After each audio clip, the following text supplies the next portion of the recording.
So, Latricia claims that y equals 2x squared plus 3 is a function, but it's not a linear function, right? What do we know about linear functions? What do they look like? Straight line, right? When we see this little exponent in our equation, what does that tell us that the shape of this graph is going to look like? It's going to look like a U or a parabola. Are parabolas linear? No. They might be one continuous line, but they're not a straight line. It's a curved line. So let's see which statement supports Latricia's claim that this is not a linear function. Number one, the function decreases. That's not true. In a parabola, half of it is decreasing, but the other half is going up the other end and increasing, right? Number two, the graph of the function does not form a straight line. Is that true?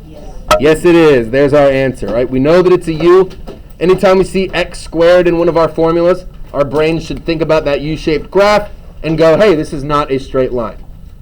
The coefficient of x squared doesn't matter. You'll learn what the coefficient of x squared means in Math 1 next year, but we're not going to go too deep into parabolas because that's not going to be on the SBAC really at all. And the last one, the function does not contain the point 0, 0. Even though that's true, it has nothing to do with the fact that this is not linear. This has to do with proportionality containing the origin. It has to do with proportionality, not linearity. I don't know if that's a word. It's probably not. But that one's going to be out as well. Questions on 5? Good. That exponent should be a red flag to you every time you see it in a linear equation. Number 6. Which graph can be defined by the function? There's a typo that says y minus minus. It should be y equals negative 3x plus 2. That confused you. I apologize. I should have pointed that out, but that's my bad. Y is equal to negative 3x plus 2. What piece of information can we take from this equation that's important for our graph, Azalea? That it's a negative. That we have a negative slope. Good. Negative slope. So if we have a negative slope right away, which two graphs can we get rid of? A and C go away because those are both going uphill from left to right. Great point. What else do we see in this equation that's important? Yeah, Avery. Good. Great point. We've got a positive y-intercept of plus 2. So graph number B looks like it's got about 2 as a y-intercept. And it looks like option D does as well. So that doesn't really help us out too much here, but we could have used that piece of information to cross out A and C as well. See how those y-intercepts fall below the origin? That would be a negative y-intercept. So that just confirms even more so that A and C are not the correct answers. What's the main difference we see between graphs B and D if we were to compare these functions? Azalea, what's the key difference we see visually? Good. We call that steepness, right? Exactly. The graph of B is a lot steeper than the graph of angle D, right? So when we have a steeper graph, we know that we have a larger slope. And what's my slope of this line? Close. Negative 3 is my slope, right? There's my slope. So whenever we see a whole number slope, like negative 3, we can ignore the fact that it's negative and just focus on the 3. Whenever we see our slope as a whole number, we can expect to see something that's closer to a vertical line. This line over here in option D probably has a slope of something like 1 over 4 or something like that. The flatter the line, the smaller the slope, right? So we're going to see that slope come up as a fraction if we have a more horizontal-esque line. So we know that B is definitely going to be our answer. It's got a steep slope, a steep negative slope, I should say, with a y-intercept at plus 2. I don't know why it has 2 different bubbles for you here, but either way, graph B is correct. Over to 7. Select all ordered pairs that satisfy this function. Just like our warm-up yesterday, we're going to have to plug in our x's. X, x, x, x. We're going to plug those x's in. We're going to get a y value out. So let's start with the first one, negative 1. We are going to have to try all of them because it says select all ordered pairs, meaning there's multiple answers, potentially. that we have to look out for. -1, -1, we plug that in. -1 is my x. 4 times -1 gives us what? -4 plus 3 gives us -1. That is the output we have here. So this one works out. That's an answer. First option. If we plug in the second option, we get 4 times 2 plus 3, right? We plug the input in and see if we get this 11 as an output. What's 4 times 2? 8 plus 3 gives us 11. Hey, we got another one of those outputs. Option B is correct as well. But now let's go to option C. We plug 4 in. 4 times 4 gives us 16. And plus 3 gives us 19. Is that the same output as 7? No. Definitely not. We'll cross that out. Finally, 4 times 7 plus 3 gives us 28 plus 3, which is 31. That's definitely not the output of 1 that we want, so that one gets crossed out as well. So a lot of plugging in and essentially checking our inputs to see if they match up with that output. That's what we mean when it asks if something satisfies a function. Right? We're trying to see if it is a solution to that function. Down to 8 with these tables.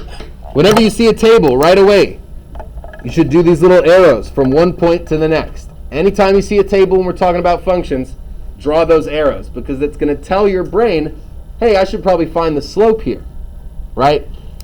How do we get from 10 to 8? Plus 2? Minus 2, good. How do we get from -2 to -1? Plus 1. So my slope of this table is going to be -2 over 1, which is -2. Is that the slope we have in our equation?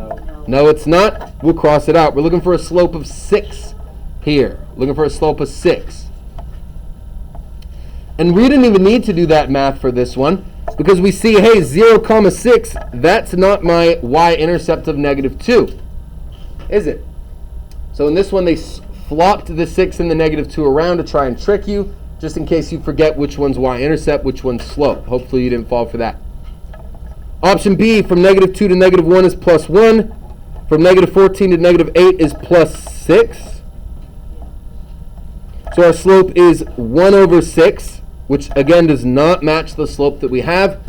So B is incorrect as well. But what this answer choice wants you to think is that we have run over rise.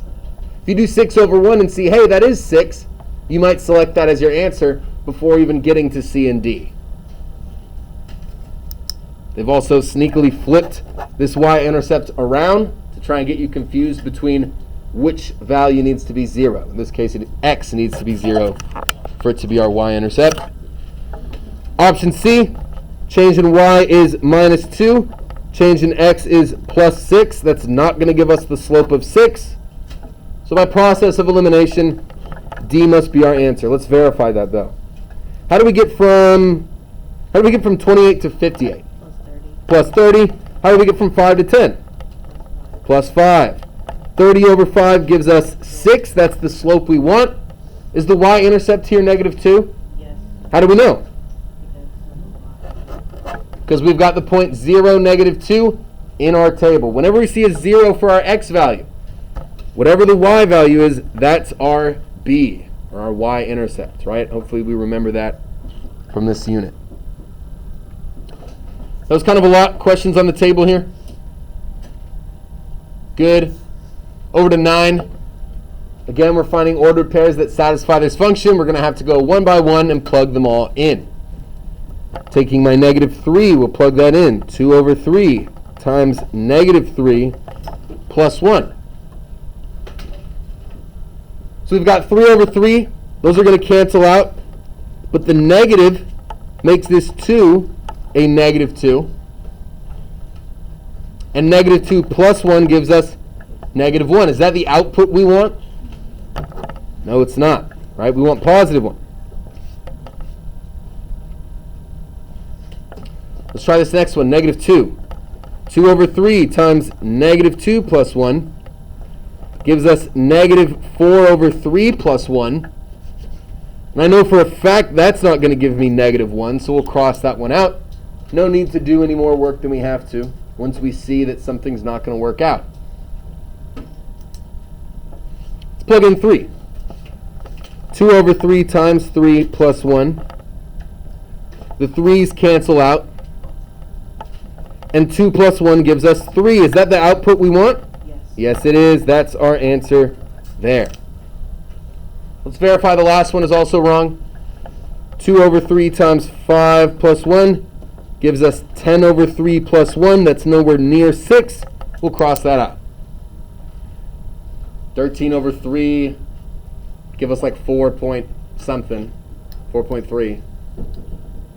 That's not quite 6, right? 10, figuring out which of these is a function. Which of these represent a function? Go ahead, Jordan. A is definitely a function because we have a linear equation. That one works out. Now B is actually not a function. Why is B not a function? Someone help me out here. Why is B not a function? What type of line do we see within that graph that's concerning?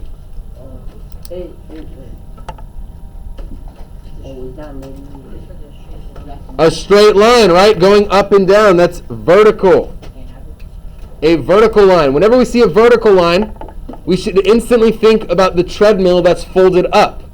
Right? Are you able to run on a treadmill that's folded 90 degrees up? No, right? It's impossible. The slope of this portion of the line would be undefined, which immediately disqualifies this from being a function. At no point on a function's graph can we have an undefined slope. Right? There's multiple inputs along this line with different there's one input along this line. It's all at the same x value. But there's a bunch of different outputs to make that line. Can't have that. Option C. You may notice that we have repeating outputs like 4 and 1. But because we don't have any repeating inputs, C is also a function. We can have repeating outputs. We cannot have repeating inputs like we do in D. We got a -15 and a -15. We've got a -10 and a -10. Those repeating inputs tell us that D is not a function. Yeah? For D, are we just not allowed to have repeating X? Exactly. X's are our inputs. We cannot have repeating inputs. But repeating outputs is fine. If we were to graph this table here in C, it's going to look something like this, another parabola type situation, which is still a function, right? It's still a function. Another way that we can test like a graph on D, whether it's a function or not, is by a little something called the vertical line test. Does that sound familiar to anyone? We don't remember that? That's all right. Vertical line test is where you take any vertical line, you could use your ruler, ID card, whatever, and you drag it from the left side of the graph to the right. As soon as you see multiple points line up on that vertical line, we know that it's not a function. Okay, it's called the vertical line test. Whereas if we have a parabola here, there's never a point where there's more than one point on that vertical line at a time. We would say that this graph passes the vertical line test, meaning that it is a function. Questions on the back side of the front? Perfect. So we do have the second page here. I don't want us to spend any more time on this than we already have. It's already been 15 minutes we've talked about this. So we're going to move forward to our booklet. Go ahead and get your Chromebooks out and get signed on. I'm going to film a video going over the back page of this and post it tonight so that if you want to review your answers and see what you got right, what you got wrong, you'll be able to do that since we don't have any actual homework, okay?